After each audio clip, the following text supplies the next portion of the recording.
IPS Dayananda ಅಮಾನತು ವಾಪಸ್ ಪಡೆಯುತ್ತಾ ಸರ್ಕಾರ. ಅಮಾನತು ವಾಪಸ್ ಪಡೆಯುವಂತೆ ಸಿದ್ದರಾಮಯ್ಯ ಮೇಲೆ ಒತ್ತಡ.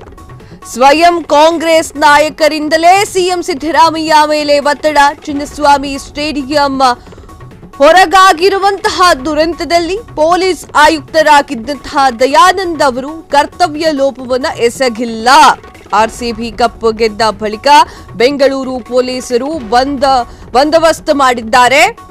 ಆರ್ಸಿಬಿ ವಿಕ್ಟರಿ ಪೆರೇಡ್ಗೆ ಅನುಮತಿ ನೀಡುವಂತೆ ಬಿಜೆಪಿ ಜೆಡಿಎಸ್ ಒತ್ತಡ ಹಾಕಿತ್ತು. ಪಹಲ್ಗಾಮ್ ದಾಳಿಗೆ ಪ್ರಧಾನಿ ಮೋದಿ ಆಗಲಿ ಅಮಿತ್ ಶಾ ಆಗಲಿ ಹೊಣೆ ಹೊತ್ಕೊಳ್ತಾರಾ, ಹೊಣೆಯನ್ನ ಹೊತ್ಕೊಂಡ್ರ ಅಂತ ಹೇಳಿ ಈಗ ಪ್ರಶ್ನೆ ಇದೆ. ರಾಜ್ಕುಮಾರ್ ನಿಧನರಾದ ವೇಳೆ ನಡೆದಿದ್ದಂತಹ ಗೋಲಿಬಾರ್ಗೆ ಆಗ ಮುಖ್ಯಮಂತ್ರಿಯಾಗಿದ್ದಂತಹ ಕುಮಾರಸ್ವಾಮಿ ರಾಜೀನಾಮೆಯನ್ನ ಕೊಟ್ರ. ವಿಜಯೇಂದ್ರ ಅಪ್ಪ ಯಡಿಯೂರಪ್ಪ ಸಿಎಂ ಆಗಿದ್ದಾಗ ರೈತರ ಮೇಲೆ ಗೋಲಿಬಾರ್ ನಡೀತು. ಈಗ ಅಥವಾ ಆಗ ಯಡಿಯೂರಪ್ಪ ರಾಜೀನಾಮೆ, ಆವಾಗ ಯಡಿಯೂರಪ್ಪ ಅವರು ರಾಜೀನಾಮೆಯನ್ನ ಕೊಟ್ರ ಎನ್ನುವಂತಹ ಪ್ರಶ್ನೆ. ಹೀಗಾಗಿ ದಯಾನಂದ ಒಳಗೊಂಡಂತೆ ಪೊಲೀಸರ ಅಮಾನತು ವಾಪಸ್ಸನ್ನ ಪಡೆಯಿರಿ. ಸಿಎಂ ಸಿದ್ದರಾಮಯ್ಯಗೆ ಪತ್ರವನ್ನ ಬರೆದಂತಹ ಕಾಂಗ್ರೆಸ್ನ ಮುಖಂಡರು ಬೆಂಗಳೂರು ಪಶ್ಚಿಮ ಜಿಲ್ಲಾ ಕಾಂಗ್ರೆಸ್ ಪ್ರಚಾರ ಸಮಿತಿಯಿಂದ ಈ ಒಂದು ಪತ್ರವನ್ನ ಹೊರಡಿಸಲಾಗಿದೆ. ಒಂದಿಷ್ಟು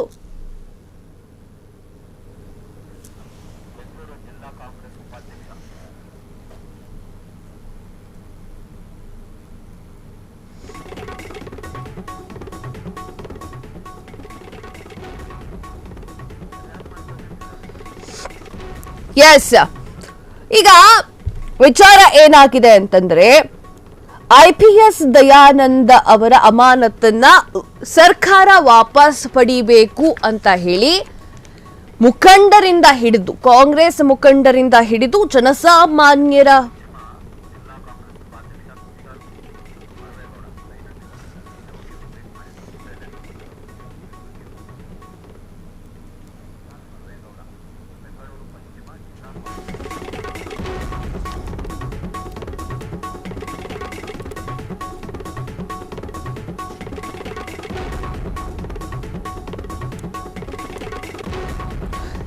ಎಸ್ ಎಲ್ಲರೂ ಕೂಡ ಐಪಿಎಸ್ ದಯಾನಂದ್ ಅವರ ಅಮಾನತನ್ನ ವಾಪಸ್ ಪಡಿಬೇಕು ಅಂತ ಹೇಳಿ ಹೇಳ್ತಾ ಇದ್ರು. ಸೋಷಿಯಲ್ ಮೀಡಿಯಾದಲ್ಲಿ ಟ್ರೆಂಡ್ ಆಗ್ತಾ ಇತ್ತು. ಈಗ ಅವರನ್ನು ಒಳಗೊಂಡಂತೆ ಬೆಂಗಳೂರು ಪಶ್ಚಿಮ ಜಿಲ್ಲಾ ಕಾಂಗ್ರೆಸ್ ಉಪಾಧ್ಯಕ್ಷರಾಗಿರುವಂತಹ ಕುಶಾಲ್ ಅವರು ಒಂದು ಲೆಟರ್ ಅನ್ನ ಕೊಟ್ಟಿದ್ದಾರೆ.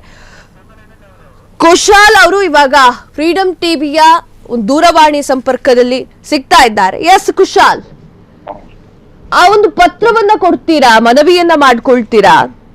ಐಪಿಎಸ್ ದಯಾನಂದ್ ಅವರ ಅಮಾನತನ್ನ ಈಗ ಸರ್ಕಾರ ಹಾಗಾದ್ರೂ ವಾಪಸ್ ತಗೊಳುತ್ತಾ? ಮೇಡಮ್ ನಮಸ್ಕಾರ. ವಾಪಸ್ ತಗೊಳುತ್ತೋ ಇಲ್ವೋ, ಬಟ್ ಒಬ್ಬ ಒಳ್ಳೆ ಆಫೀಸರ್ ತರ ನಿಲ್ಲೋದು ನಮ್ ಕರ್ತವ್ಯ.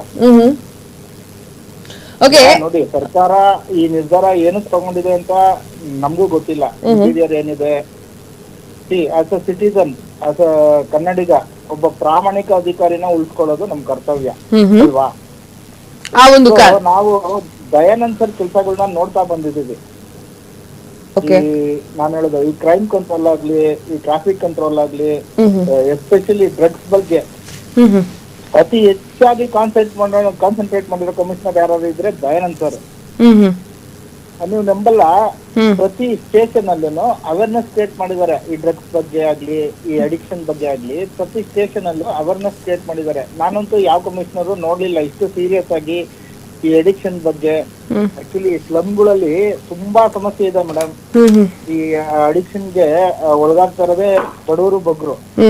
ಸೊ ಇಂಥವ್ರ ಪರವಾಗಿ ನಿಲ್ಲೋ ಒಬ್ಬ ಅಧಿಕಾರಿನ ನಾವು ಉಳಿಸ್ಕೊಳ್ಳೋದು ನಮ್ ಕರ್ತವ್ಯ. ಓಕೆ, ಅಲ್ಲ, ಇಂಥ ಜನಸಾಮಾನ್ಯರ ಜೊತೆಯಲ್ಲಿ ನಿಲ್ಲುವಂತಹ ಐಪಿಎಸ್ ದಯಾನಂದ್ ಅವರು ತಪ್ಪು ಮಾಡಿದ್ದಾರೆ ಅಂತ ಹೇಳಿ ನಿಮ್ಮ ಸಿದ್ದರಾಮಯ್ಯ ಅವರೇ ಅವರನ್ನ ಅಮಾನತು ಮಾಡ್ತಾರೆ. ಆಗ ಗೊತ್ತಾಗಿರ್ಲಿಲ್ವಾ ಅಂತ? ಇಲ್ಲಿ ತಪ್ಪು ಮಾಡಿದ್ದಾರೆ ಅಂತ ಎಲ್ಲೂ ಹೇಳಿಲ್ಲ ಮೇಡಮ್. ತನಿಖೆ ನಡೀತಾ ಇದೆ ಅಂತ, ತನಿಖೆಗೋಸ್ಕರ ವಿ ಆರ್ ಸಸ್ಪೆಂಡೆಡ್ ಇನ್ ಅಂತ ಹೇಳ್ತಾ ಇದ್ದಾರೆ. ಸೊ ತಪ್ಪು ಮಾಡಿದ್ದಾರೆ ಅಂತ, ಯಾಕಂದ್ರೆ ದಯಾನಂದ್ ಸರ್ ತಪ್ಪು ಮಾಡೋರು ಅಲ್ವೇ ಅಲ್ಲ. ಪದ ಬಳಕೆನೆ ತಪ್ಪು. ಮತ್ತೆ- ಸ್ಟ್ರಾಂಗ್ಲಿ ವಿತ್ ದಯಾನಂದ್ ಸರ್. ಅಂದ್ರೆ ಅಷ್ಟು ಹರಾವುಡಿಲಿ ಅವ್ರನ್ನ ಅಮಾನತು ಮಾಡೋ ಅವಶ್ಯಕತೆ ಸಿದ್ದರಾಮಯ್ಯ ಅವರ ಸರ್ಕಾರಕ್ಕೆ ಬೇಕಿತ್ತ ಅಂತ? ಮೇಡಮ್ ಅದೇ ಸರ್ಕಾರದ ಇಂಟೀರಿಯರ್ ಏನಿದೆ ಅದು ನಮ್ಗೆ ಗೊತ್ತಿಲ್ಲ. ಪಾರ್ಟಿ ಕಾರ್ಯಕರ್ತ ನಾನು ಹೇಳ್ತಿರ್ತೀನಿ, ನನ್ ಕ್ವಶನ್ ಮಾಡ್ಬೇಕಲ್ವಾ ಒಬ್ಬ, ಯಾಕಂದ್ರೆ when we are getting a good name because of him to the government, we should stand with him.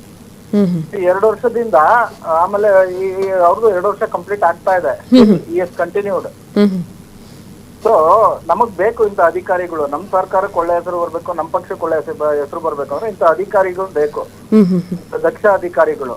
ನಾವು ಹಲವಾರು ಬಾರಿ ಅವರ ಕಾರ್ಯವೈಖರಿ ನೋಡಿದೀವಿ. ಈಗ ನಮ್ಮ ಏರ್ಪೋರ್ಟ್ ರೋಡ್ ಅಲ್ಲಿ ಏರ್ ಶೋ ನಡೀತು, ಹಲವಾರು ಕಾರ್ಯಕ್ರಮಗಳು ಮೇಡಮ್, ಎಲೆಕ್ಷನ್ ರ್ಯಾಲಿಗಳು ನಡೀತು. ಒಂದೇ ಒಂದು ಇನ್ಸಿಡೆಂಟ್ ಆಗ್ಲಿ, ಒಂದು ಬ್ಲಾಕ್ ಮಾರ್ಕ್ ಆಗ್ಲಿ ದಯಾನಂದ್ ಸರ್ ಮೇಲೆ ಇಲ್ಲ. ಕುಶಾಲ್ ಅವರೇ, RCB ವಿಜಯೋತ್ಸವ ನಡೆಯುತ್ತೆ. ವಿಜಯೋತ್ಸವದಲ್ಲಿ 11 ಜನರು ಸಾವನ್ನಪ್ಪುತ್ತಾರೆ. ಅದಾದ ನಂತರ ಒಂದು ಮೀಟಿಂಗ್ ಆಗುತ್ತೆ. ಮೀಟಿಂಗ್ ನ ಬಳಿಕ ಹಲವಾರು ಅಧಿಕಾರಿಗಳನ್ನು ಅಮಾನತು ಮಾಡಲಾಗುತ್ತೆ. ಸಿಎಂ ಸಿದ್ದರಾಮಯ್ಯ ಅವರು ಅಮಾನತು ಮಾಡ್ತಾರೆ. ಸೊ ಆಗ ಪೂರ್ವಾಪರವನ್ನ ಯೋಚನೆ ಮಾಡದೆ ಸಿದ್ದರಾಮಯ್ಯ ಅವರು ಈ ನಿರ್ಧಾರವನ್ನ ತೆಗೆದುಕೊಂಡ್ರ ಹಾಗಾದ್ರೆ?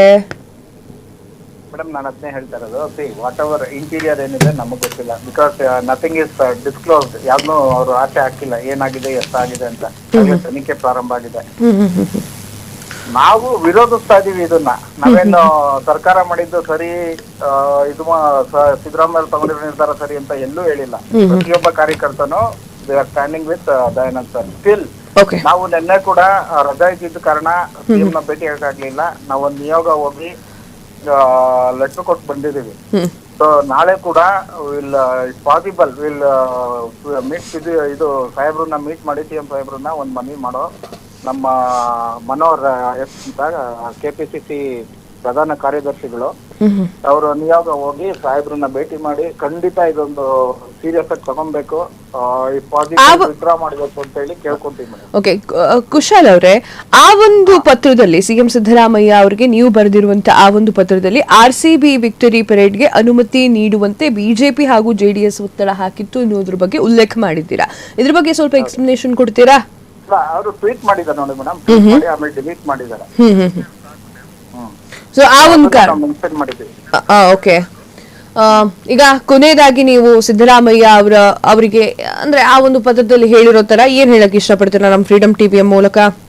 ಮೇಡಮ್ ಇವತ್ತಿಗೂ till date we have all confidence with Siddaramaiah. ಯಾಕಂದ್ರೆ ಸಿದ್ದರಾಮಯ್ಯ ಅವರು ತಗೊಳ್ಳೋ ನಿರ್ಧಾರಗಳು ಯಾವ್ದೇ ರಾಜಕಾರಣಿಗಳು ತಗೊಂಡಿರೋದು ನಾವು ನೋಡಿಲ್ಲ. ನಾನು ಹೇಳೋದು ಈ ಡೆಕೆಟ್ಗಳಲ್ಲಿ, ಈ ರಾಜಕೀಯ ಡೆಕೆಟ್ಗಳಲ್ಲಿ still we have hopes on Siddaramaiah. ಅವರ ಮೇಲೆ ಹೋಪ್ಸ್ ಇದೆ. ಖಂಡಿತ ಇಲ್ಲ ರೀಇನ್ಸ್ಟೇಟ್ ಇವ್ರನ್ನ, ನಮ್ಮ ದಯಾನಂದ್ ಸಾಹೇಬ್ರನ್ನ ವಾಪಸ್ ಕರ್ಕೊಂಡ್ ಬರ್ತಾರೆ ಅಥವಾ ಒಂದು ಒಳ್ಳೆ ಹುದ್ದೆ ಕೊಡ್ತಾರೆ ಅನ್ನೋದು ನಮ್ಗೆ ಭರವಸೆ ಇದೆ. ಎಸ್, ಕುಶಾಲ್ ಅವರೇ, ನಿಮ್ಮೆಲ್ಲ ಮಾಹಿತಿಗಾಗಿ ಧನ್ಯವಾದಗಳು. Thank you.